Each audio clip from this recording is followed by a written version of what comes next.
الحمد لله رب العالمين والصلاة والسلام على أشرف الأنبياء والمرسلين نبينا محمد وعلى آله وصحبه أجمعين أما بعد.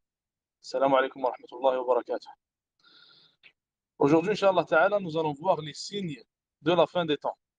Les signes de la fin des temps. Et vu que ça prendrait beaucoup de temps de tout voir au jour d'aujourd'hui, on va faire en sorte que le halaqa sur les signes de la fin des temps va être divisé en deux. Donc aujourd'hui, on va voir une partie, on va voir la moitié, Inch'Allah. Le prochain cours, on va essayer de voir l'autre moitié, bi'idnillahi azza wa jal. Donc, alamat as-sa'a, les signes de la fin des temps. La première des choses qu'on doit savoir, c'est que les signes de la fin des temps se divisent en deux, ou alors on pourrait dire même en trois. On a les signes mineurs de la fin des temps, donc alamat as-sa'ati as-sughra. On a les signes majeurs de la fin des temps, alamat as-sa'ati al-kubra, qui sont moins nombreux que les signes mineurs. Et on a ce qu'on appelle des signes qu'il y a entre les deux. Ou alors même certains savants, ils disent qu'il y a un seul signe entre les deux. Ce signe-là est comme un pont entre les signes de l'heure mineurs et entre les signes de l'heure qui sont majeurs. Et ce signe-là, c'est celui de Mahdi, l'arrivée de Mahdi ou alors la sortie de Mahdi. Certains savants disent qu'il sera un pont entre les signes mineurs et majeurs en annonçant en réalité le début des signes majeurs. Après sa sortie, les signes majeurs se succéderont l'un après l'autre. La première des choses qu'on doit savoir à propos de alamat as-sa'a, à propos des signes de l'heure, c'est qu'on connaît les signes de l'heure. On en connaît plein. Il y a énormément de hadiths qui ont été rapportés sur ça. Il y a énormément de versets qui parlent de ça. Il y a énormément de alamat as-sa'a. Mais est-ce qu'on connaît le moment de l'heure? Oui ou non? Non, c'est quoi la preuve? Quelle est la preuve qu'on ne connaît pas l'heure? Ou quelles sont les preuves? Il y en a beaucoup. Oui.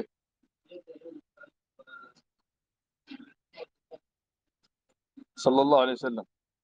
يسألونك عن الساعة. Il te demande à propos de l'heure. Qu'est-ce qu'Allah Azza wa Jal répond? Qui s'en rappelle? Jazakallah khair. Ila rabbika muntahaha. C'est ton Seigneur qui a sa pleine connaissance.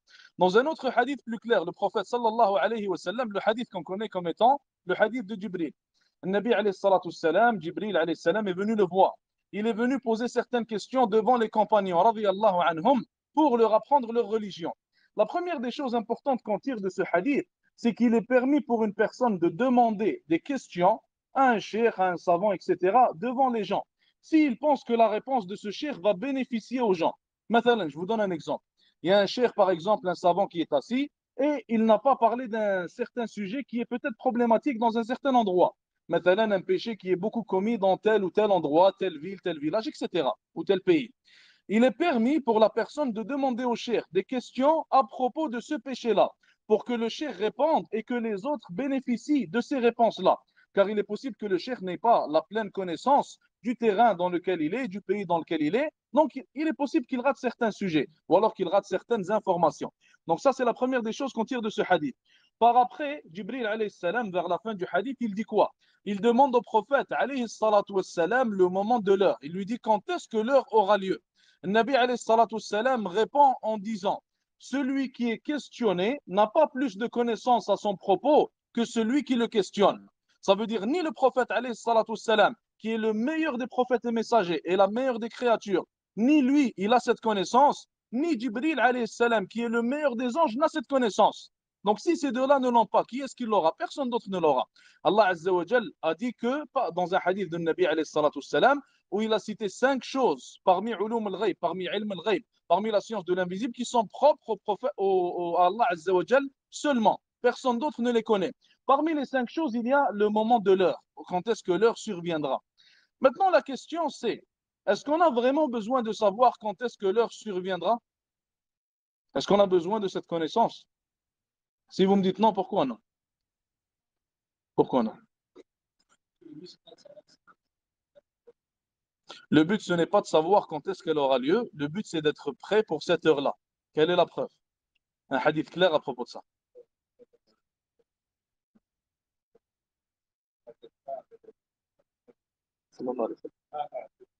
Jazakallah khair. Le hadith, ce hadith-là. Le prophète, alayhi salatu wassalam, un jour, il était avec ses compagnons et un homme l'a vu. Il l'a questionné. Il lui a dit quand est-ce que l'heure aura lieu? Et le Nabi, alayhi salatu wassalam, on remarque dans ces hadiths qu'il était vraiment un éducateur et qu'il prenait toutes les occasions, qu'il saisissait toutes les occasions qu'il avait pour éduquer les gens et leur apprendre une nouvelle chose. Le Nabi alayhi salatu wassalam, il a saisi cette occasion devant ses compagnons. Il a répondu à l'homme en disant wa madha a'dadta laha? Et qu'as-tu préparé pour cette dernière? Pourquoi est-ce que le Nabi alayhi salatu wassalam, il ne fait pas juste répondre non, je ne connais pas l'heure, je ne sais pas quand est-ce qu'elle viendra? Il a répondu de cette manière pour faire comprendre à l'homme en face de lui et aux compagnons et à nous tous qui viendront après eux que l'heure, en réalité, tu n'as pas besoin de savoir quand est-ce qu'elle aura lieu. Si tu es préparé pour l'heure, que tu saches quand est-ce qu'elle aura lieu ou non, ça ne va rien changer pour toi, si tu es prêt.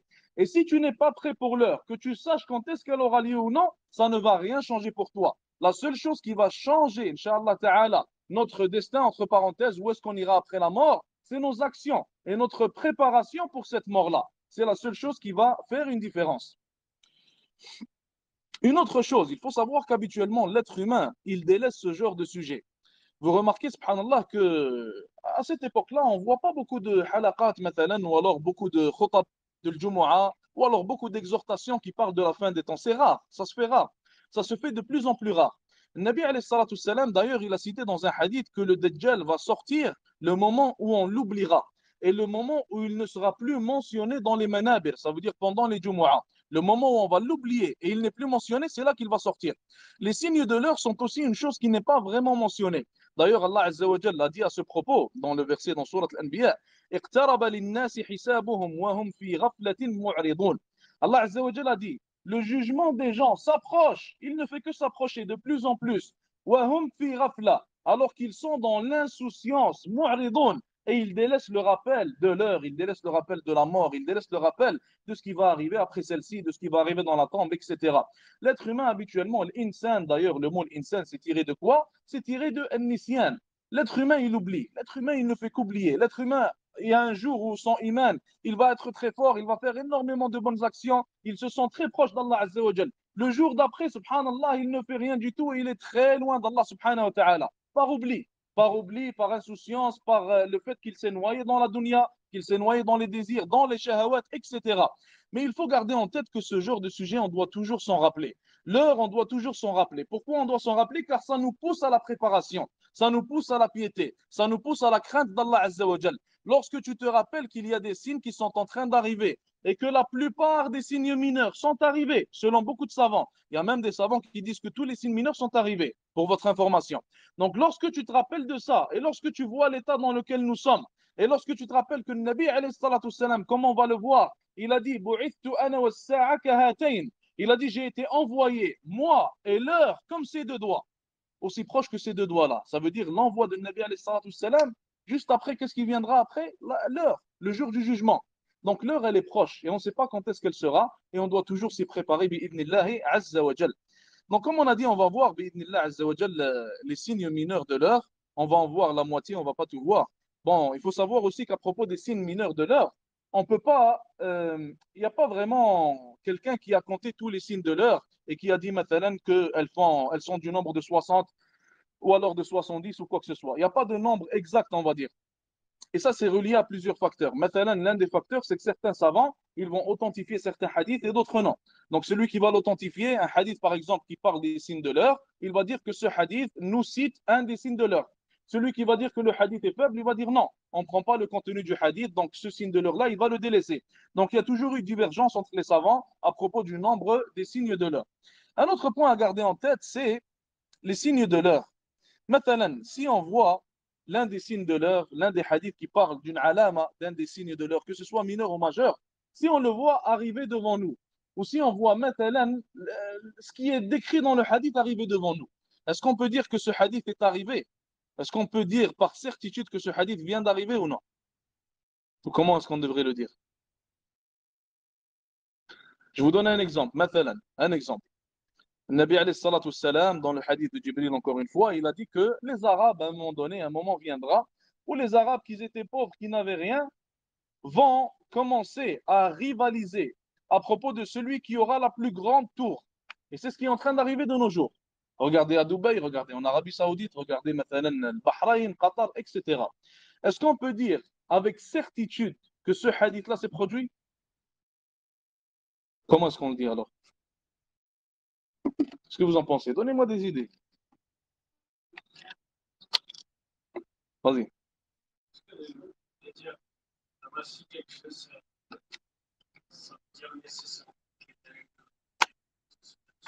Non, je veux dire, s'il y a un hadith, matalan, et on voit ce qui a été décrit dans le hadith arriver devant nous, est-ce qu'on peut dire avec certitude que le hadith vient de se produire ou non? Oui, pourquoi oui?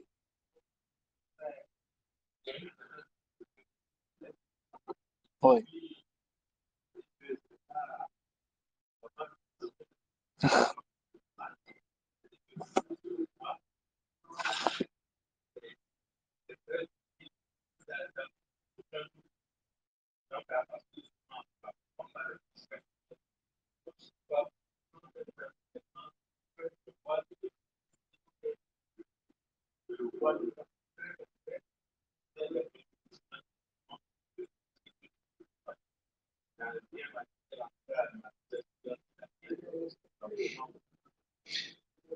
C'est une bonne réponse, mais il faut savoir que les signes de l'heure vont se diviser en deux types. À propos de ce qu'on est en train de dire, ça va se diviser en deux types. Il va y avoir des signes, comme le frère il a dit, qui vont être clairs. Comme maintenant le signe de rivaliser à propos de qui a la plus grande tour. Ça, c'est clair, net et précis. On ne peut pas, comme il a dit, philosopher là-dessus. Il y a d'autres signes qui ne vont pas être aussi clairs que ça. Je vous donne un exemple. À l'époque du prophète, alayhi salatu salam, certains parmi les compagnons radiyallahu anhum, ont pensé que le Dajjal était sorti, en le comparant à un certain homme, car l'homme avait la description de Dajjal. Dans les époques par après, beaucoup de fois, il est arrivé que les gens pensent que le Dajjal est sorti. Beaucoup de fois, il est arrivé que les gens pensent que le Mahdi est sorti. Beaucoup de gens ont pensé que certains signes de l'heure sont arrivés à leur époque, alors qu'après 100 ans, 200 ans, 300 ans, on s'est rendu compte qu'en réalité, ce n'était pas arrivé. Donc, lorsque ce n'est pas 100% clair et concret, ce qu'on dit, ce que les savants ils ont cité, c'est que nous disons que on pense que la description de ce hadith vient de se produire, wallahu a'lam. On ne peut pas trancher avec certitude. On ne peut jamais trancher avec certitude. Car il se peut qu'un autre événement survienne après des années qui va être encore plus proche de cette description, ou alors qui va être encore plus clair, etc. Donc tout le monde a compris, Inch'Allah. Pour ce qui est des signes de l'heure, le premier signe important, c'est Bi'tatun Nabi alayhi salatu wassalam. Et là, on parle des signes mineurs. Bi'tatun Nabi sallallahu alayhi wa sallam, l'envoi du prophète sallallahu alayhi wa sallam en tant que prophète et messager. Donc le hadith, le prophète alayhi salatu wassalam, il a dit Bu'ithtu ana was-sa'a kahatayn. J'ai été envoyé, moi et l'heure, comme ces deux doigts. Et il a collé entre ces deux doigts, alayhi salatu wassalam. Quand est-ce que le Nabi alayhi salatu wassalam a été envoyé en tant que messager et prophète? En quelle année? Hein? Ça, c'est Miladi. Hijri, en Hijri. Quelle année? Miladi, j'en ai aucune idée. Mais Hijri. Moins 13. Barakallahu fik. Moins 13. Pourquoi moins 13? Le calendrier Hijri, on le compte à partir de quoi? À partir de la Hijra de Nabi alayhi salatu wassalam. Qui est le premier à avoir commencé ce calcul? Omar radiallahu anhu. Omar est le premier qui a établi le calendrier Hijri. Donc, le calendrier Hijri a commencé là où le Nabi alayhi salatu wassalam a fait la Hijra. Et le Nabi sallallahu alayhi wa sallam a passé 13 ans en tant que prophète à Mecca. Ça veut dire moins 13 avant la Hijra. 13 ans avant la Hijra, c'est le moment où le prophète alayhi salatu wassalam est devenu prophète sallallahu alayhi wa sallam. Combien de temps est-ce qu'il a passé en tant que prophète avant sa mort? 23 ans. 13 à Mecca, 10 à Medina. Exactement. Donc 13 à Mecca, 10 à Medina, 23 ans, le prophète alayhi salatu wassalam, les a passés en tant que Nabi et Rasoul sallallahu alayhi wa sallam. Et comme on a dit, sa bi'ta était l'un des signes de l'heure. Et subhanallah, pensez-y un peu. Ça fait combien de temps que le prophète alayhi salatu wassalam a été envoyé? Ça fait 1400 ans. 1450 ans à peu près. 1450 ans à peu près. Et subhanallah, il a été envoyé, et le moment où il a été envoyé, il a dit que l'heure et lui ont été envoyés comme ça. Donc l'heure, elle va arriver quand, subhanallah. Si on était à cette époque-là, Sahaba radiallahu anhum, comment est-ce qu'ils ont compris ces paroles? À chaque jour, ils pensaient que possiblement cette journée-là, l'heure aura lieu. À chaque jour, ils pensaient à ça, subhanallah al-azim. Combien est-ce que nous, on accorde d'importance à cette parole de Nabi alayhi salatu salam et à quel point est-ce que nous la prenons au sérieux? Deuxième signe, Mawtun Nabi sallallahu alayhi wa sallam, la mort du prophète alayhi salatu wa salam. Nabi alayhi salatu salam, il a dit dans un hadith, A'did sittan bayna yaday as-sa'a. Il a dit, compte 6 choses, ou alors remarque 6 choses avant l'arrivée de l'heure, avant la venue de l'heure. La première des choses, il a dit Mawti, il a dit ma mort, alayhi salatu wassalam. Troisièmement, Fathu Bayt al-Maqdis. Troisième signe de l'heure, Fathu Bayt al-Maqdis, la conquête de Bayt al-Maqdis, de Jérusalem, qui a été faite par qui? Omar ibn Khattab, radiyallahu ta'ala anhu, qui nous raconte un peu comment ça s'est passé, qui s'en rappelle un peu. C'était qui le général de l'armée? Abu Ubaïda ibn al-Jarrah, radiyallahu ta'ala an. Lorsque les musulmans ont conquis Al-Quds, qu'est-ce qui s'est passé? Les gens qui étaient là-bas, c'était des chrétiens, les gens qui avaient le Quds. Il y avait certains prêtres, etc. Ils ont dit, on ne donnera les clés de Quds qu'à Omar, qu'à votre calife, radiyallahu ta'ala an. Omar était en train de venir de Medina jusqu'à Quds pour prendre les clés. Et lorsque Omar cheminait vers Quds de Medina, il avait seulement un seul âne. Et il y avait lui et son khadim, lui et son esclave avec lui. Omar, radiallahu anhu, il montait sur l'âne pendant un certain temps, et lorsque l'esclave se fatiguait, il montait sur l'âne. Et il faisait comme ça. Omar montait un peu, l'esclave montait un peu, etc. Le moment où Omar était arrivé à Al-Quds, c'était le tour de l'esclave de monter sur l'âne. Donc, lorsqu'ils vont arriver, qu'est-ce qu'ils vont voir? Ils vont voir Omar tirer l'âne et ils vont voir l'esclave sur l'âne. Donc, ils vont se dire quoi? Omar, c'est l'esclave et le gars sur l'âne, c'est Omar. C'est ça qu'ils vont se dire. C'est comme ça qu'ils vont penser. L'esclave, il a dit, Ya Omar, c'est le moment de rentrer à Al-Quds, on va pas agir comme ça. Il lui a dit, monte sur l'âne et moi, je vais continuer debout, il n'y a pas de problème. Omar, il a dit non. Il a dit, ça, c'est ton droit, je ne vais pas te l'enlever. Et Omar, radiallahu anhu, c'était quelqu'un d'extrêmement juste. Il calculait, subhanallah al-azim, à la pièce près, comme on dit. Il était extrêmement juste et il ne mangeait jamais le droit de quelqu'un. Il a dit à l'homme, tu vas monter sur l'âne et je vais tirer l'âne, il n'y a aucun problème. Et lorsqu'ils sont rentrés, Sahaba radiallahu anhum, ils ont vu ça. Certains sont venus voir Omar. Ils lui ont dit, pourquoi tu fais ça? Monte sur l'âne. Ils lui ont dit, qu'est-ce qu'ils vont dire de nous, ceux-là, etc. Et c'est là où Omar radiallahu ta'ala anhu, il a dit la phrase connue qu'on connaît tous. Il a dit, Nahnu qawmun a'azzana Allahu bil islam. Il a dit, nous sommes un peuple à qui Allah azza wa jalla a donné l'honneur grâce à l'islam. Si on recherche l'honneur dans autre chose, alors on va le perdre. On va être humilié, comme on est humilié aujourd'hui. Omar, il ne cherchait pas à apparaître devant les gens. Omar, il ne cherchait pas à avoir l'air d'être le roi, le calife, etc. Il ne cherchait même pas à être sur l'âne pendant qu'il rentrait à Al-Quds. Ça ne l'importait pas, ces choses-là. Omar, ce qui l'importait, c'était l'application de la religion d'Allah Azza wa Jal. Et il savait que par cette application, c'est comme ça que l'honneur vient. C'est comme ça que la victoire vient. Et on ne cherche pas la victoire avec autre que la religion d'Allah subhanahu wa ta'ala. Sinon, comme il a dit, on sera complètement humilié, comme on l'est au jour d'aujourd'hui. Aujourd'hui, on cherche la popularité, l'argent, la technologie, les études, les diplômes, et on pense que notre honneur tourne autour de ça. Alors qu'en réalité, même après avoir gagné tout ça, et après, qu'est-ce qu'on va devenir? Qu'est-ce qu'on va être? Combien de personnes qui étaient extrêmement riches se sont suicidées? Combien de personnes qui ont eu les meilleurs des diplômes, ils ont fini par travailler un travail très simple comme tout le monde? Combien parmi les gens qui avaient la popularité, tout le monde les aimait, tout le monde les connaissait, ils ont fini par dire que cette popularité était devenue une mauvaise chose pour eux. À chaque fois qu'ils sortaient, ils n'étaient jamais tranquilles. Tout le monde les prend en photo, tout le monde les suit. Ils n'ont plus de vie privée. Donc en réalité, l'honneur, la joie, le bonheur, on les cherche dans la religion d'Allah Azza wa Jal et dans rien d'autre. Barakallahu fikum. Donc, Fath Bayt al-Maqdis, lorsque Omar est venu, un autre point important d'ailleurs, lorsque Omar est venu, ils lui ont donné les clés. Les prêtres qui étaient là, ils ont dit, cet homme-là, il est décrit dans nos livres sacrés. Et il a exactement la description qu'on est en train de voir devant nous. Un homme qui était grand, qui allait venir et qui allait être en train de marcher pendant que son esclave était sur l'âne. Et ils ont dit, subhanallah, cet homme-là allait venir avec des vêtements déchirés et des vêtements qui ont l'air vieux. Et c'était lui, Omar, radiallahu anhu. Omar, c'était un homme, subhanallah. Imaginez-vous, subhanallah, je vous dis, il y a un homme qui a des vêtements déchirés, qui est pauvre, qui ne mange pas bien, un homme qui ne cherche rien de la dunya que personne ne connaît dans son temps, si on peut dire ça comme ça, un homme qui ne cherche pas la puissance, qui ne cherche pas à se montrer, et cet homme-là, il va faire un changement dans le monde, il va changer le courant de l'histoire. Qu'est-ce que vous m'auriez dit? Si l'histoire de Omar ne serait pas arrivée, qu'est-ce que vous m'auriez dit? Vous m'auriez dit que je suis fou peut-être.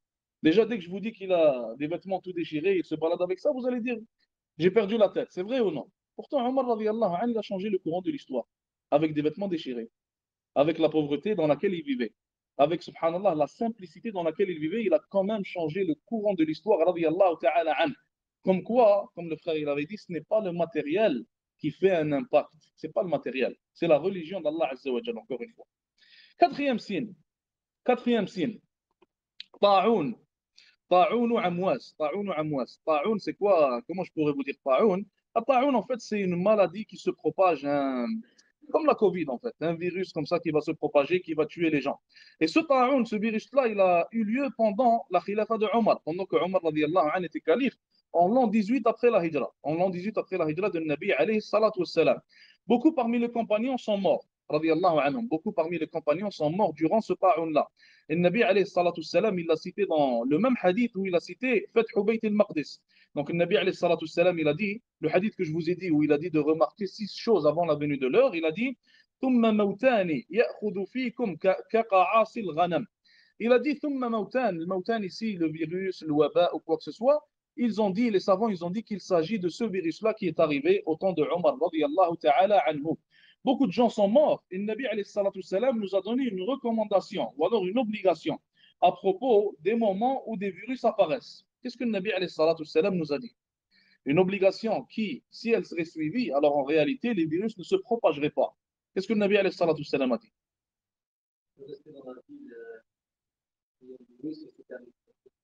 Jazakallah khair. Si un virus arrive à Montréal, le Nabi alayhi salatu salam, il t'a dit, reste à Montréal et n'en sors pas. Si le virus arrive à Montréal et que tu es dehors, le Nabi alayhi salatu salam t'a dit, reste dehors et ne rentre pas à Montréal. Si on aurait appliqué ça, est-ce qu'il y aurait des gens qui seraient morts en grand nombre? Non, la réponse est non. Il n'y aurait pas énormément de gens qui seraient morts. Mais si on va tous rentrer à Montréal et en sortir, rentrer et en sortir, alors on va commencer à propager ce virus partout dans le monde. Et le nombre de morts va être multiplié par des centaines ou des milliers de fois. Donc, quatrième signe, c'était ce virus-là dans le temps du califat de Omar radiallahu ta'ala anhu. Cinquièmement, istifadatul mal ou l'istighna'u an sadaqa. Cinquièmement, c'est le fait qu'il y aura beaucoup d'argent et que les gens vont commencer à refuser les donations, ils vont refuser les sadaqas. Et ça va arriver au temps de Isa alayhi salam. Ça va arriver au temps de Isa alayhi salam et à l'époque de Al-Mahdi. Donc il est rapporté que dans le temps de Isa alayhi salam, certaines personnes vont sortir dehors avec de l'argent et ils vont commencer à chercher des gens à qui le donner, des gens pauvres pour donner cette sadaqa. Et à chaque fois qu'ils vont trouver quelqu'un, il va refuser. Personne n'en a besoin, car tout le monde aura de l'argent. Et d'ailleurs, pour ça que certains savants ils disent qu'on devrait donner en sadaqa avant que n'arrive l'époque où on n'a plus cette capacité-là. On devrait donner en argent avant que n'arrive l'époque où tout le monde sera riche et où personne n'aura besoin de nos dents.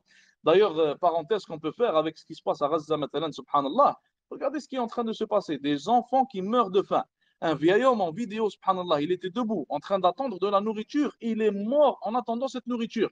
Il n'arrivait même plus à tenir debout.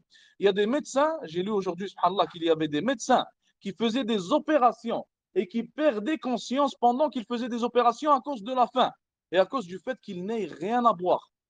Imaginez-vous, subhanallah, si l'opération elle est compliquée, il doit se concentrer, avoir beaucoup de concentration. Et lui, il n'arrive même pas à se concentrer car son ventre, il est vide depuis 3 jours, 4 jours, 5 jours.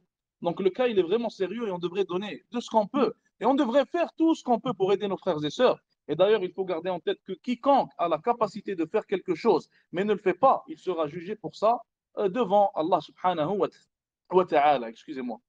Sixièmement, ظهور الفتن. Sixièmement, ظهور الفتن, d'une manière générale. Le fait que les fitans vont apparaître d'une manière générale. Les tests vont apparaître d'une manière générale. Les discordes entre les musulmans vont apparaître d'une manière générale. Mais il y a aussi une fitna spécifique qui a été décrite par le Nabi alayhi salatu salam. Le prophète sallallahu alayhi wa sallam, il a dit dans le hadith ثم فتنة لا يبقى بيت من العرب إلا دخلته. Et puis il y aura une fitna, un test, une calamité qui va rentrer dans toutes les maisons des Arabes. Et aucune maison n'en sera délaissée, ne sera délaissée de cette fitna-là, ou par cette fitna-là. Dans un autre hadith, le Nabi alayhi salatu salam, il a parlé d'une fitna qui va rentrer dans toutes les maisons. Et aucune maison ne sera délaissée par cette fitna. Savez-vous qu'est-ce que certains savants ont dit à propos de cette fitna? Barakallahu fik, le téléphone. Pourquoi c'est le téléphone? Parce que le téléphone, quand tu rentres de dehors, tu rentres de l'extérieur et tu rentres chez toi, tout le haram qui est à l'extérieur, il est là. Il est entre tes mains. Tout le haram que tu veux commettre, il est entre tes mains. Auparavant, les gens, avant l'existence de l'Internet, des téléphones, lorsqu'ils voulaient, billah, commettre un quelconque haram, ils devaient sortir, aller chercher ce haram-là, aller dans les endroits où il y avait ce haram. Maintenant, par exemple, comme la fornication, billah, comme le fait de boire de l'alcool. Aujourd'hui, tu vas sur Internet, tu commandes une bouteille d'alcool, elle arrive chez toi. Aujourd'hui, billah, quelqu'un veut forniquer, il ouvre son téléphone, il va tout trouver, qu'Allah Azza wa Jalla nous préserve, ainsi que tous les musulmans. Aujourd'hui, quelqu'un veut écouter de la musique. Auparavant, il devait aller dans des endroits où la musique était jouée. Et auparavant, quand l'islam était vraiment appliqué, ces endroits-là étaient très cachés et très compliqués d'accès. Au jour d'aujourd'hui, tu ouvres le téléphone, tu écris 2, 3 choses, toutes les musiques du monde sortent. C'est ça la différence qu'il y a entre notre époque et leur époque. Au jour d'aujourd'hui, le haram, il est extrêmement facile d'accès. Il est là, juste là, à côté de toi, dans ton téléphone. Pour ça que certains savants, ils ont dit que Nabi alayhi salatu salam, dans ce hadith, il parlait du téléphone et il parlait de l'Internet. Qu'Allah Azza wa Jal nous en préserve ainsi que tous les musulmans. Un autre signe, septièmement, un autre signe, ظهور مدعي النبوة, l'apparition de gens qui vont prétendre être des prophètes. Le Nabi alayhi salatu salam, il a dit لا تقوم الساعة حتى يبعث دجالون كذابون. Le Nabi sallallahu alayhi wa sallam, il a dit l'heure ne viendra pas jusqu'à ce que des menteurs, des traîtres, des trompeurs vont être envoyés. قريب من 30 كلهم يزعموا أنه رسول الله. Et ils seront à peu près du nombre de 30. Et chacun d'entre eux va prétendre être le messager d'Allah, sallallahu alayhi wa sallam. Chacun d'entre eux va prétendre être un messager parmi les messagers d'Allah, sallallahu alayhi wa sallam. Au temps de Nabi alayhi salatu salam, deux hommes ont prétendu être des prophètes. Qui sont-ils? Qui s'en rappellent? Moussaïlama al-Kadhab. Exactement. Qui est le deuxième? Le deuxième, même moi je l'ai oublié. Si quelqu'un peut nous le rappeler. Qui est le deuxième? Personne ne s'en rappelle? Khair, Inch'Allah. Si on s'en rappelle, on va le dire. Moussaïlama al-Kadhab, subhanallah, son histoire, elle est très spéciale. Moussaïlama al-Kadhab, il était ardent à vouloir être honoré par les gens et à vouloir être appelé, à vouloir. En fait, il aimait que les gens fassent ses éloges. Il aimait que les gens l'appellent d'une bonne manière. Il aimait que les gens lui donnent de l'importance. Et pour ça qu'il recherchait, il recherchait en réalité le pouvoir. Et il a vu le Nabi alayhi salatu salam avoir le pouvoir. Et le Nabi alayhi salatu salam, celui qui lui a écrit ce pouvoir, c'est Allah azza wa jal. Car il est un messager d'Allah sallallahu alayhi wa sallam. Il a dit au prophète sallallahu alayhi wa sallam, il lui a envoyé une lettre en disant moi aussi j'ai été envoyé par Allah en tant que messager, donc fais en sorte que tu divises le pouvoir entre nous. Toi tu as une moitié, moi j'ai une moitié. Et il voulait seulement le pouvoir. Et subhanallah, Allah Azza wa Jalla a fait en sorte que cet homme-là, après sa mort, il n'était pas appelé Moussaïlam al-Kadhab auparavant, mais après sa mort, subhanallah, les gens ne cessent de l'appeler Moussaïlam al-Kadhab. Il aimait les éloges des gens et regardez ce qu'Allah Azza wa Jalla a fait de lui à cause de sa tromperie, à cause de son mensonge. Et une histoire qui a été rapportée à propos de lui d'ailleurs, il est dit qu'il était en train de se balader un jour et il a vu un compagnon. Il lui a dit, moi aussi j'ai le Coran qui m'a été révélé. Le compagnon, il a dit, ah oui, il a dit, récite-moi un peu ce qui t'a été révélé. Il a récité une chose, subhanallah. Quand il l'a fini, le compagnon, radiallahu anhu, il l'a regardé. Il lui a dit, va chez toi, c'est mieux. Il lui a dit, rentre chez toi, c'est la meilleure des choses que tu peux faire. Arrête de faire n'importe quoi, arrête de réciter ce que tu récites, ça fait aucun sens, et rentre chez toi. Ça va être la meilleure des choses que tu peux faire. Tellement, subhanallah, ce qu'il récitait n'avait rien à voir avec le Coran. Et tellement, il était venu simplement avec des iddi'a'at, avec des prétentions. Il prétendait des choses sans ramener aucune preuve ou quoi que ce soit. Et d'ailleurs, comme on le sait, Allah Azza wa Jalla, lorsqu'il envoie un messager et un prophète, alayhi salatu salam, il l'envoie toujours avec des signes. Pourquoi est-ce qu'il l'envoie avec des signes? Car Allah Azza wa Jalla veut nous prouver clairement et avec certitude que cet homme-là est un messager et prophète d'Allah Azza wa Jalla. Donc ce n'est pas tout le monde qui va venir et prétendre être prophète qu'on va croire maintenant. Et le dernier des prophètes et messagers, bien sûr, c'est Nabi alayhi salatu wassalam. Neuvièmement, Neuvièmement, ظهور نار الحجاز, l'apparition du feu de l'Hijaz. L'apparition du feu de l'Hijaz. Al-Hijaz, c'est dans la péninsule arabique. Al-Hijaz, c'est dans la péninsule arabique. Et il y a un feu, en fait. Le Nabi alayhi salatu salam nous a parlé de l'apparition d'un feu dans un hadith. Il a dit à propos de lui, لا تقوم الساعة, l'heure ne viendra pas, l'heure n'aura pas lieu. حتى تخرج نار من أرض الحجاز, jusqu'à ce qu'un grand feu va sortir de la terre de l'Hijaz. An-Nawawi rahimahullah, dans son explication de Sahih Muslim, il a commenté à propos de ce hadith en disant خرجت وقد خرجت في زماننا نار بالمدينة في عام 654 après l'Hijra. Donc l'an 654 après l'Hijra, un feu est apparu dans le Médina. Et Nawawi rahmatullahi alayhi, c'était pendant son vivant.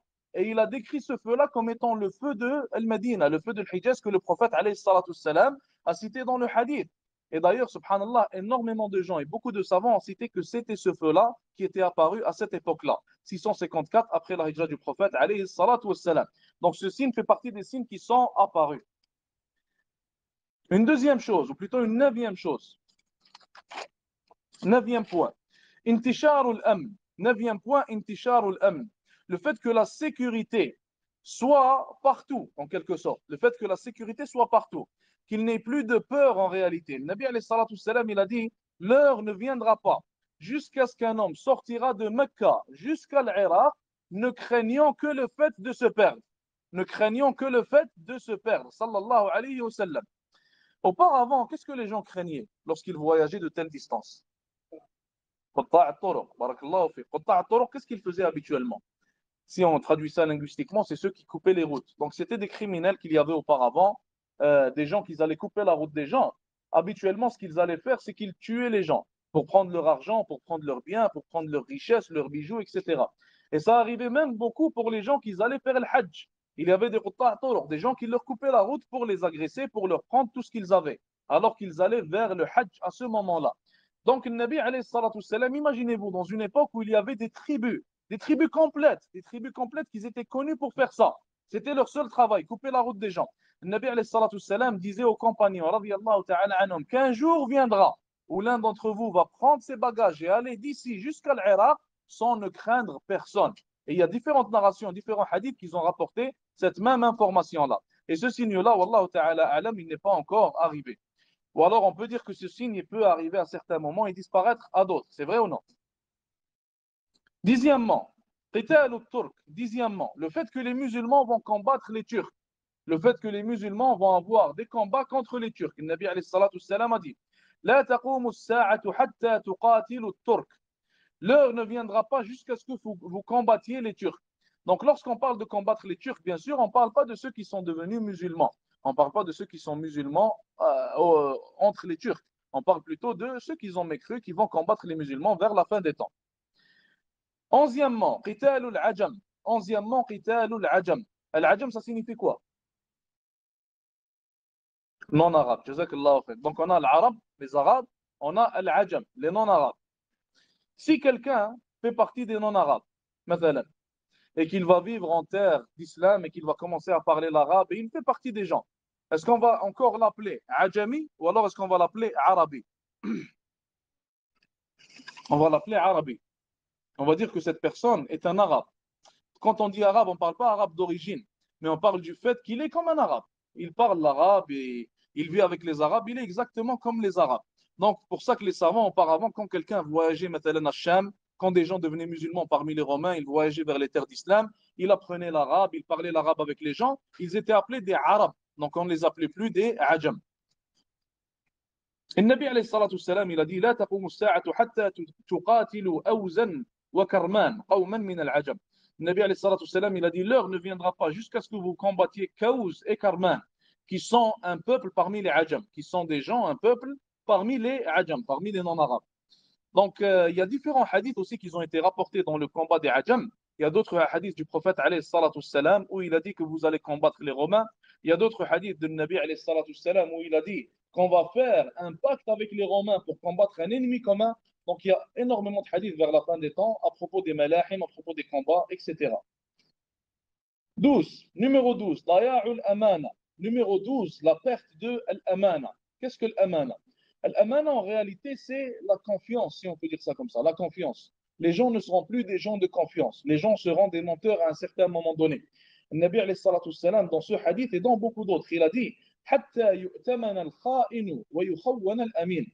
Jusqu'à ce que al-kha'in, celui qui est un menteur, celui qui est un trompeur, on va lui faire confiance vers la fin des temps. Et Al-Amin, celui qui est une personne de confiance, on va le traiter comme un menteur, on va le traiter comme un trompeur et on ne va plus lui faire confiance. Le Nabi alayhi salatu wassalam, dans d'autres narrations, il a dit que vers la fin des temps, le commandement chez les musulmans sera donné à des traîtres et il ne sera plus donné aux gens de confiance. Et c'est ce qui arrive au jour d'aujourd'hui. Regardez ce qu'on a maintenant en Égypte au jour d'aujourd'hui. Les traîtres qu'on a. Un traître, subhanallah, qu'on a en Égypte qui est pire que ceux qui combattent l'islam et qui est pire que les ennemis de l'islam. Et d'ailleurs, il fait partie des ennemis de l'islam. Regardez ce qu'il est en train de faire. À cause de lui, nos frères et sœurs, il prétend être musulman comme eux. À cause de lui, nos frères et sœurs, ils ne trouvent rien à manger. Et encore pire que lui, le traître de la Jordanie, celui qui nous joue le roi, qui nous joue le militaire dans ses photos, ou je ne sais pas à quoi il joue, ce traître-là, il chargeait, subhanallah al-azim, il a été rapporté qu'il chargeait 200 000 dollars à chaque fois qu'une personne faisait ce qu'ils appellent un airdrop, comment on l'appelle en français, à chaque fois que quelqu'un envoyait par les airs de l'entraide, de l'aide, à chaque fois que quelqu'un envoyait par les airs de l'aide, il leur chargeait 200 000 dollars, ce traître. En réalité, subhanallah, ils ont fait de la maja'a, ils ont fait de la faim des gens de Gaza un business. Ils en ont fait un business. Les tribus de Seyna aussi, beaucoup parmi les tribus de Seyna, Seyna c'est la région de l'Égypte qui est collée à Gaza. Beaucoup parmi ces tribus, il a été rapporté qu'ils chargeaient $20,000 par container. À chaque conteneur qui rentrait à Gaza, $20,000 à chaque fois. Donc en réalité, ces gens-là, ils prétendent ne pas pouvoir faire quelque chose, être en faiblesse, etc.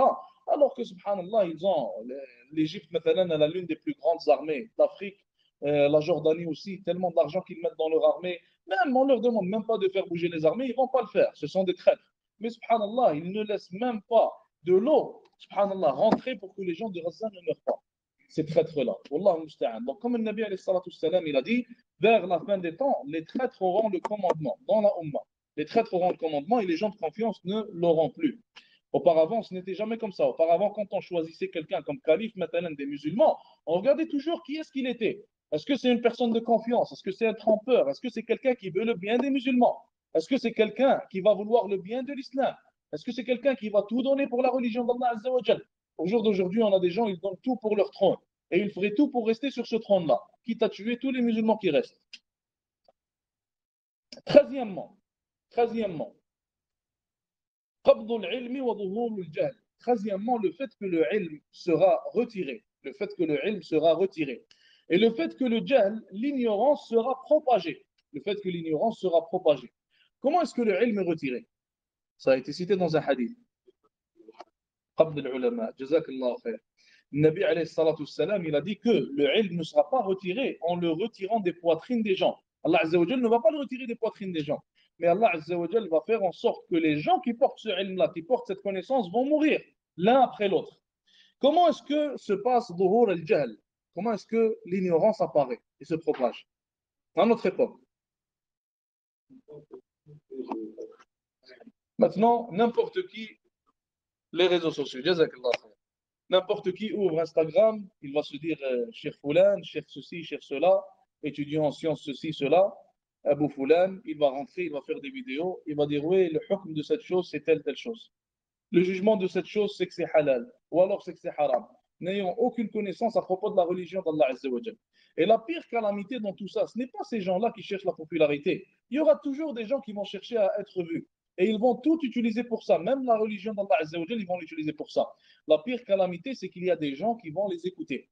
Au lieu d'aller vers les gens de science, au lieu d'aller vers les ulama, au lieu d'aller vers les gens qui ont des barbes qui sont devenues blanches dans la recherche de la science religieuse, ils ont passé leur vie dans ça, ils vont aller voir qui? Les Instagrammeurs, les TikTokers, les YouTubeurs, subhanallah al-azim, qu'Allah Azza wa Jal nous en préserve. Numéro 13, ou numéro 14, i'anatul zalama. Numéro 14, on va voir que les oppresseurs vont trouver des gens pour les aider. Auparavant, lorsqu'une personne était un oppresseur, lorsqu'il opprimait, il avait honte de ça. Il avait honte de ça. Et subhanallah, dans le temps de Quraysh, le temps où Quraysh n'était pas encore des musulmans, ils avaient fait un certain pacte. Et ils ont dit que toute personne qui va venir sur notre terre et qui va se faire opprimer, alors nous, les tribus de Quraysh, on va faire de notre mieux et on va faire notre maximum pour retrouver et ramener le droit de cette personne. Ça, c'était des mouchrikines qui ne croyaient pas en Allah Azza wa Jal. Dans les premiers siècles de l'islam, lorsqu'une personne opprimait, il trouvait toujours des gens pour venir blâmer le mal qu'il est en train de faire, pour lui rappeler Allah Azza wa Jal, pour reprendre le droit qu'il a volé aux autres. Mais vers la fin des temps, le Nabi alayhi salatu salam, il dit que le contraire va se passer. L'oppression va devenir normale. Jusqu'à ce qu'à un certain moment donné, on voit l'oppression devant nous dans la rue, on voit des dizaines, des centaines, des fois de personnes qui regardent et personne ne vient aider celui qui se fait opprimer. Des fois, des gens se font frapper ou alors voler à l'extérieur. Les gens font quoi? Ils prennent le téléphone, ils commencent à filmer. Personne ne va bouger pour aller aider cette personne. Alors qu'en islam, c'est notre obligation, si tu vois un musulman ou un mécréant se faire opprimer, d'aller l'aider, de lui ramener son droit, d'empêcher ce mal-là. Le Nabi alayhi salatu salam, il l'a cité dans combien de hadiths? Énormément de hadiths. Combien de versets dans le Coran nous parlent du fait d'être juste, de blâmer le blâmable, de ramener le droit des gens. Mais vers la fin des temps, le Nabi alayhi salatu salam, il a dit dans le hadith, يخرج رجال من هذه الأمة في آخر الزمان. Il a dit des hommes vont apparaître dans cette umma vers la fin des temps. معهم سياط كأنها أذناب البقر. Il a dit ils auront des fouets avec eux. Ils auront des fouets avec eux. Il a dit يغدون في سخط الله ويروحون في غضبه. Le matin, ils sont dans la colère d'Allah, ils sont sous la colère d'Allah Azza wa Jal. Le soir, ils sont sous la colère d'Allah Azza wa Jal. La colère d'Allah subhanahu wa ta'ala, elle est constamment sur eux. Pourquoi est-ce qu'elle est constamment sur eux? Car ils sont constamment en train d'opprimer, constamment en train d'aider l'opprimeur. Certains parmi les mu'arrikhines, certains parmi les savants du tarikh, ils ont dit que ça parle de certaines polices, en quelque sorte, vers la fin des temps. Quand on parle de police, on parle de toute personne qui est sous le commandement d'un gouverneur. On va dire ça comme ça, toute personne sous le commandement d'un gouverneur. Ce hadith-là nous prouve que vers la fin des temps, les gouverneurs vont être injustes. Car le Nabi salam nous dit que ceux qui vont être sous leur gouvernance vont eux aussi être injustes. Et ils vont défendre, ils vont faire l'i'ana, ils vont défendre l'oppression que sont en train de commettre ces soi-disant gouverneurs, ces soi-disant personnes qui ont le commandement. Donc parmi les signes de la fin des temps, il y a le fait de défendre l'oppression et le fait qu'il y ait des gens comme au jour d'aujourd'hui. On reprend le même exemple en Égypte maintenant. Les policiers en Égypte, l'armée en Égypte, si tu vas lui parler, il va te dire je suis musulman, les gens de Gaza sont comme nous, ce sont des musulmans, on devrait les aider. Alors pourquoi tu es en train d'opprimer, subhanallah al-azim, ces gens-là et tu es en train d'obéir à ton gouverneur qui est un oppresseur? Il va te dire non, mais j'ai besoin d'argent, c'est mon travail, je vais me faire virer. Donc toutes sortes de prétextes pour faire ce qu'ils sont en train de faire et continuer à faire ce qu'ils sont en train de faire.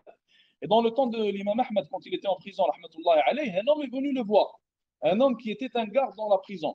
Il lui a dit, imam, est-ce que je fais partie des oppresseurs? L'imam Ahmed, il l'a regardé en disant, il lui a dit, les oppresseurs, c'est ceux qui préparent ta nourriture, ceux qui te préparent tes vêtements, ceux qui t'aident quand tu as besoin d'aide. Il a dit, toi, tu fais partie, ou plutôt, il a dit, est-ce que je fais partie de ceux qui aident les oppresseurs? L'imam Ahmed, il a dit, ceux qui les aident sont ceux qui préparent ta nourriture, tes vêtements, qui t'aident quand tu as besoin d'aide, etc.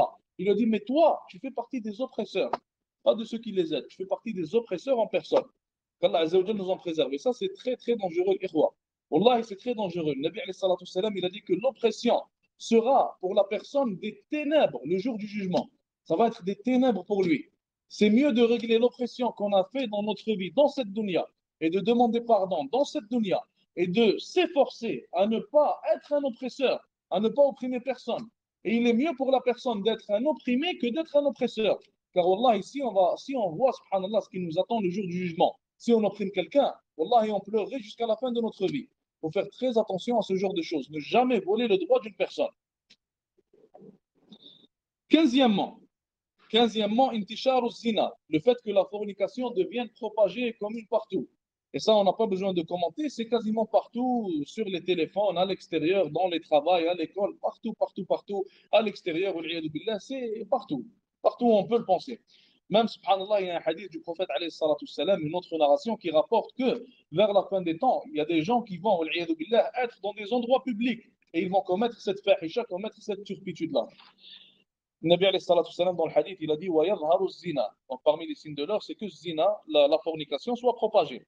16e, intisharu riba, le fait que le riba, les intérêts deviennent propagés. Le Nabi alayhi salatu salam, il a dit بَيْنَ يَدَيِ السَّاعَةِ يَظْهَرُ الرِّبَا. Il a dit avant l'heure, donc juste avant l'heure, peu avant l'heure, un riba va être propagé partout.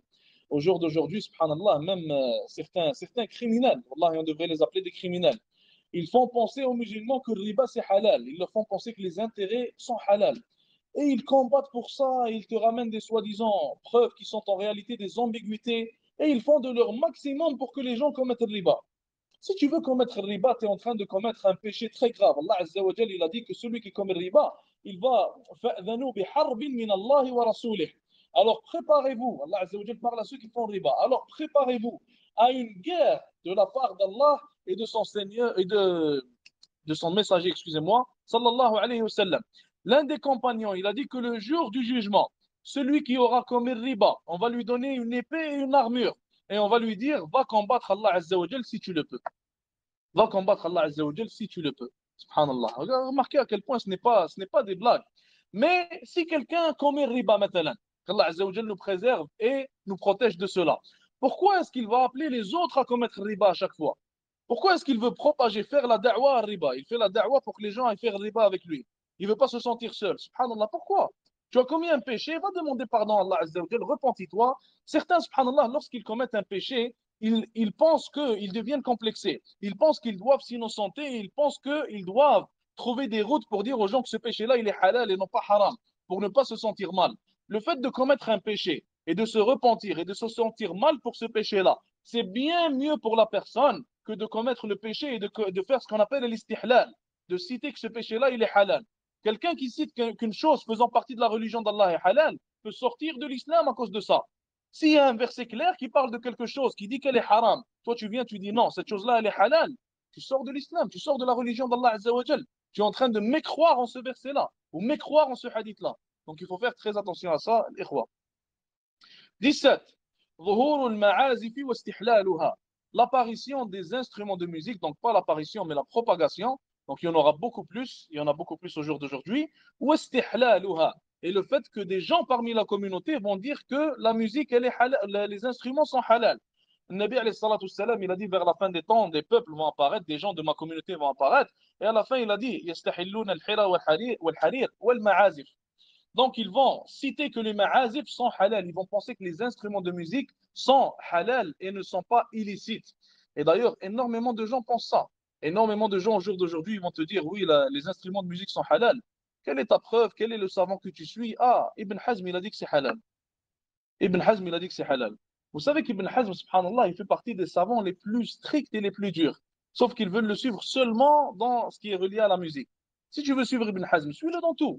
Tu vas voir, subhanallah al-azim, tu vas pas pouvoir le suivre pendant une journée, wallah al-azim. Il faisait partie des savants les plus stricts. Il rigolait avec rien, Ibn Hazm, rahmatullah alayh. Mais Ibn Hazm, les savants, ils ont cité que son avis est une erreur. Il est complètement erroné. Et les savants, aucun d'entre eux n'a pris son avis. Et il y avait, Cheikh Tarif, il a cité qu'il a trouvé 50 savants de tous les madhahib qui citent que la musique, elle est haram par consensus, par ijma', par consensus des savants. Quand on dit qu'il y a un consensus, qu'est-ce que ça veut dire? Qu'est-ce qu'on veut dire par là? Barakallahu fik. Le Nabi alayhi salatu salam, il a dit dans le hadith, La tajtami'u ummati ala dalal. Il a dit, ma umma ne consent jamais à propos d'une déviance. Ça veut dire, si les savants de la umma ont un consensus à propos de quelque chose, alors cette chose-là, elle est la vérité. Et il faut la suivre. Et quiconque va contre elle, alors il est en erreur.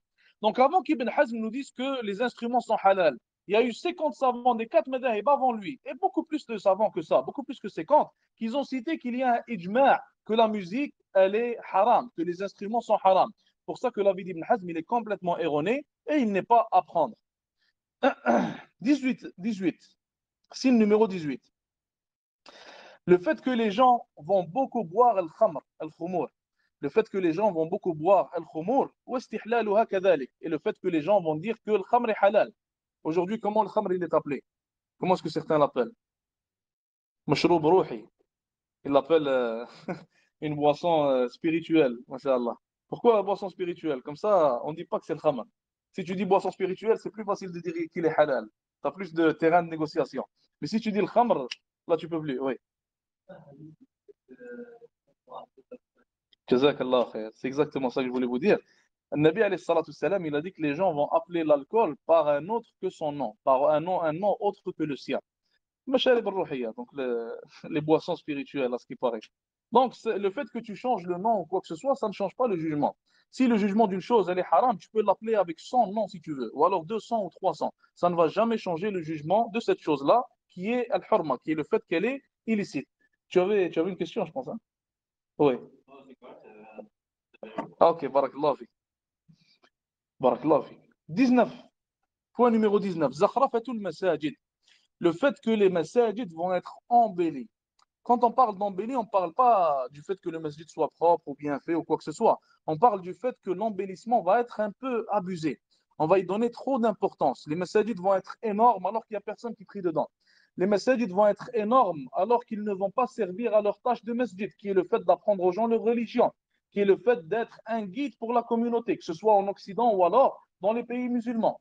Donc, zakhrafatul masajid, le fait d'abuser dans l'embellissement des masajid fait partie des signes de la fin des temps. Au jour d'aujourd'hui, on va dans certains pays, on voit des masajid, subhanallah, des masajid futuristes.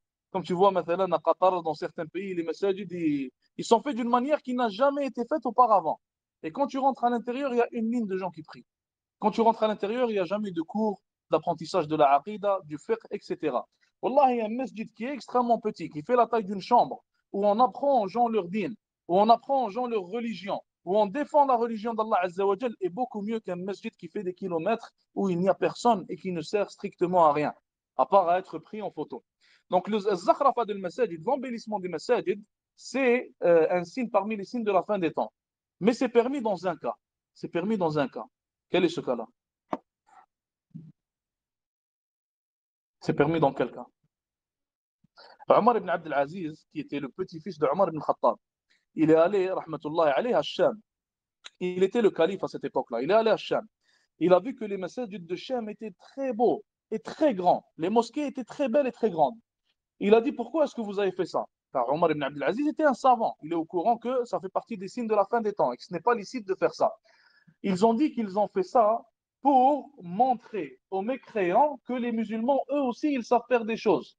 Et pour les attirer vers la religion, car les mécréants, habituellement, ils aiment le matériel. Quand Omar ibn Abdelaziz il a entendu ça, il les a laissés faire. Et il ne leur a pas ordonné de soit détruire cette mosquée ou alors de la changer ou quoi que ce soit. Donc si ça peut former un signe d'attirance pour les mécréants qui aiment beaucoup le matériel, et ils aiment beaucoup l'architecture, etc., alors dans ce cas-là, c'est permis. Certains savants l'ont permis. 20e, comme on l'a déjà cité, le fait de rivaliser à propos des bâtiments qui sont construits. Et ça, on l'a cité dans le hadith de Jibril, alayhi salam. Numéro 21. Numéro 21, que la ama, que la femme, elle donne naissance à sa maîtresse. Que la femme donne naissance à sa maîtresse. Et les savants, ils ont expliqué ce hadith de différentes manières. Ils ont dit que ça va être dû au fait que les enfants, vers la fin des temps, seront très désobéissants. De sorte à ce que la mère, quand elle va donner naissance à sa fille, la fille va tellement la maltraiter qu'on dirait qu'elle est sa maîtresse, qu'on dirait qu'elle est au-dessus d'elle et que la mère lui doit obéissance, alors que c'est le contraire. D'autres savants, ils ont dit que ça explique le fait que vers la fin des temps, il y aura beaucoup d'esclaves. Il y aura beaucoup d'esclaves. Ce qui fera en sorte que l'ama, l'esclave, va donner naissance à sa maîtresse. Comprenez? Donc il y a différentes explications qui ont été données à propos de ce hadith. Il y en a pas mal plus que ça. Dans l'explication d'ailleurs de Ibn Daqiq al-Aid de l'Arba'in Nawawiya, il cite quelques exemples de ça. 22. Taqarub al-zaman. 22. Le fait que le temps passe très vite. Le Nabi alayhi salatu wassalam, il a dit As-sanatu kash-shahr. Il a dit l'année va devenir comme un mois. Et le mois va devenir comme une semaine. Et la semaine va devenir comme un jour. Et la journée va devenir comme une heure. Et l'heure va passer extrêmement vite. Le Nabi alayhi salatu wassalam, il a cité ça. Et d'ailleurs, on a remarqué ça, on remarque ça dans notre vie de tous les jours. Il y a 10 ans maintenant, la manière dont le temps passait, ce n'est pas comme au jour d'aujourd'hui. Le temps passait beaucoup plus lentement. Et quand on va d'un pays à un autre, d'un pays à un autre, on va maintenant à un pays musulman, on remarque que le temps là-bas passe beaucoup plus lentement que dans les pays occidentaux. Et ça, bien sûr, c'est dû à la baraka, c'est un pays musulman, il y a le adhan, il y a des musulmans, etc. Donc ça diffère, ce n'est pas la même chose. Mais vers la fin des temps, le Nabi alayhi salatu wassalam, il a dit que le temps sera très, très restreint. 23. Taqarub al-aswaq. 23, le fait que les marchés deviennent très proches. Le Nabi alayhi salatu wassalam, il a dit وَتَتَقَارَبُ الْأَسْوَاقِ. Et les marchés vont devenir très proches. Qu'est-ce qu'on veut dire par là? Taqarub al-aswaq. Les marchés seront très proches. Qu'est-ce qu'on veut dire par là? Jazakallah khair. Barakallah fik. Maintenant, je peux être assis avec vous, en train de vous parler un peu, et en même temps, je peux commander une veste, commander un khamis. Ils vont arriver jusqu'à chez moi, alors que je suis avec vous ici, subhanallah. Taqarubul aswaq. Les marchés vont devenir très proches. Tu rentres dans ton téléphone, tu rentres sur ton ordi, alors que tu es chez toi, tu peux commander ce que tu veux. Commander, tu peux même acheter une voiture, tu peux même tout ce que tu veux. Tout ce que tu peux imaginer, tu peux l'acheter alors que tu es chez toi au chaud. Taqarubul aswaq, subhanallah al-azim. Et remarquez, subhanallah, tous ces signes-là. Comment est-ce que le Nabi alayhi salatu wassalam aurait pu connaître tout ça s'il n'était pas réellement un messager et un prophète d'Allah subhanahu wa ta'ala? 24. ظهور الشرك في هذه الأمة. Le fait que le polythéisme réapparaisse ou apparaisse dans cette umma. Après la venue du Nabi alayhi salatu wassalam, la umma, ils étaient tous sur le tawhid d'Allah azza wa jal. Il n'y avait pas de polythéisme, il n'y avait pas de shirk, pas d'association. Et le Nabi alayhi salatu wassalam, il a prédit que la umma, certains d'entre eux, certains parmi les musulmans, vont revenir à l'association. Il a dit dans le hadith لا تقوم الساعة حتى تضطرب آليات نساء دوس حول ذي الحلفة أو الخلفة. Nabi al-Khalasa, excusez-moi, Hawla dil-Khalasa. Dil-Khalasa, en fait, c'était une idole qui était adorée dans la terre des Arabes, dans la péninsule arabe. Cette idole-là, elle était détruite pendant de longues années. Même lorsque le Nabi alayhi salatu wassalam était là, personne ne l'adorait. Au jour d'aujourd'hui, subhanallah, au jour d'aujourd'hui, j'ai vu certains articles et j'ai vu certaines vidéos aussi qui montrent que le gouvernement saoudien est en train de faire de cet endroit un endroit touristique. Et les gens vont visiter cet endroit-là. Donc, comment est-ce que le shirk il commence? Ça commence comme ça. On commence par le tourisme, on regarde, c'est beau, ça a l'air bien. Ah, j'ai entendu que certains l'ont adoré. Ah, laisse-moi essayer, je vais l'adorer, peut-être qu'il va répondre à mon invocation. Jusqu'à ce qu'à un moment donné, on commence à voir les gens tourner autour de cette idole, lui donner des offrandes, billah, l'adorer, l'invoquer, lui demander des choses que seul Allah Azza wa Jalla est capable de faire. Et d'ailleurs, le shirk, il est apparu bien avant cela. Le shirk est dans la Ummah. Beaucoup parmi les gens, ils vont maintenant adorer des temples, invoquer des temples, etc. Donc, toutes ces choses-là relèvent de l'association qui est commise par certains musulmans. 25 ans et 25e signe, excusez-moi, 25e et dernier signe, ظهور الفحش وقطيعة الرحم وسوء الجوار. L'apparition de al-fawahish, la turpitude, et l'apparition de qati'at al-rahim, l'apparition de gens qui vont couper les liens parentaux, et l'apparition aussi de su'ul jiwar, du mauvais voisinage, du mauvais voisinage. Nabi alayhi salatu salam, il a dit inna min ashrat as-sa'a, fait partie des signes de l'heure, al-fuhshu wa al-tafahush, la turpitude, wa qati'atul arham, et le fait de couper les liens de parenté. Et dans une autre narration, il a dit wa su'ul jiwar, et le mauvais voisinage, et le mauvais voisinage. Au jour d'aujourd'hui, si tu trouves un voisin qui est bon envers toi, qu'est-ce que tu vas en penser? Tu vas penser que c'est un miracle, subhanallah. Tu vas commencer à te demander pourquoi est-ce qu'il est bon envers moi. C'est bizarre, subhanallah. Surtout au bled. On entend certaines histoires au bled, subhanallah, entre les voisins. Wallah, c'est incroyable. Des choses qui sont faites d'un musulman envers un autre musulman, envers son frère ou sa sœur musulmane. Wallah, des histoires incroyables. Le Nabi alayhi salatu salam, il a dit, Jibril alayhi salam n'a cessé de me recommander d'être bon envers le voisin jusqu'à ce que j'ai pensé qu'il allait le faire hériter, jusqu'à ce que j'ai pensé qu'il allait le faire hériter. Tellement Jibril salam n'arrêtait pas de parler en bien du voisin et de dire à Nabi salam d'être bon envers les voisins et de parler de l'importance et des vertus de cette action-là. Au jour d'aujourd'hui, bien sûr, cette chose-là, elle est partie. Donc, ce signe de la fin des temps est apparu en réalité. Qati'atul rahim, le fait que les liens de parenté sont coupés, surtout en Occident. Surtout en Occident. En Occident, les gens, subhanallah, si tu trouves quelqu'un qui parle à sa mère ou alors son père,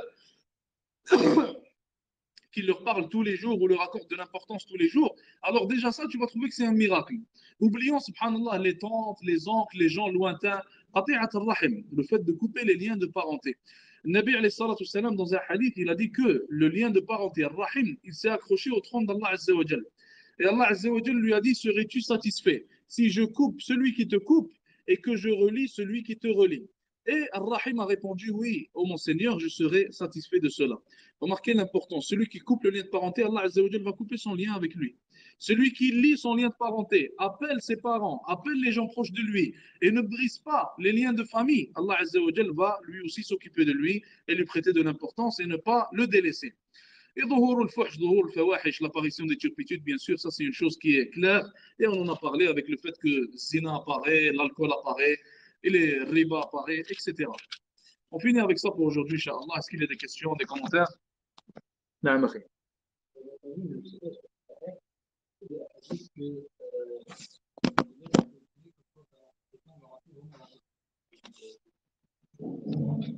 Oui, ça, Inch'Allah, ça va venir la prochaine halakha, mais on peut en parler maintenant. Certains savants, ils ont dit ça. Certains savants, ils ont dit ça basé sur certaines narrations, sur certains hadiths. Même certains sahabis, je pense, si je me rappelle bien, Wallahu a'lam, un sahabi, il avait parlé d'une telle chose. Wallahu a'lam, j'espère ne pas me tromper. Donc, un sahabi avait parlé d'une telle chose. Certains savants, ils ont dit non. Donc, encore une fois, ça revient à ce qu'on avait dit au début. Il y a certains facteurs qui jouent sur ça, comme maintenant l'authentification des hadiths. Donc, si lui, il voit le hadith comme étant authentique, il va dire oui. Vers la fin des temps, on va revenir à l'épée, au bois, etc. S'il voit le hadith comme étant inauthentique, comme étant faible, il va dire non. Il va dire ce hadith-là ne s'applique pas car il est faible, etc., etc. Donc, c'est divergence envers les savants, c'est une divergence envers les savants. D'ailleurs, subhanallah, même certains occidentaux, ils ont dit ça. Einstein, d'ailleurs, il avait dit une parole similaire. Il a dit, je ne sais pas comment va se passer la troisième guerre mondiale, mais je sais que la quatrième va se passer avec des épées. Ça veut dire que la technologie pourrait disparaître. Et maintenant, il y a des armes tellement puissantes, subhanallah al-azim, que l'envoi d'une seule de ces armes-là pourrait tout faire disparaître en réalité. Je parle de la technologie, pas de la vie ou quoi que ce soit. Ça pourrait tellement avoir un grand impact que toute la technologie pourrait disparaître. Donc, c'est une grande possibilité, oui. C'est une grande possibilité. Question, commentaire? Ah.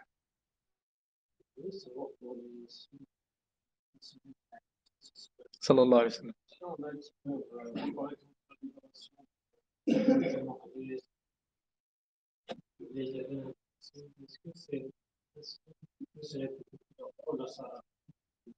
S'il arrive une fois, alors on dit que le signe est arrivé. Comme مثلا فتح بيت المقدس, la conquête de Jérusalem, c'est arrivé au temps de Nabi, au temps de Omar radiyallahu anhu.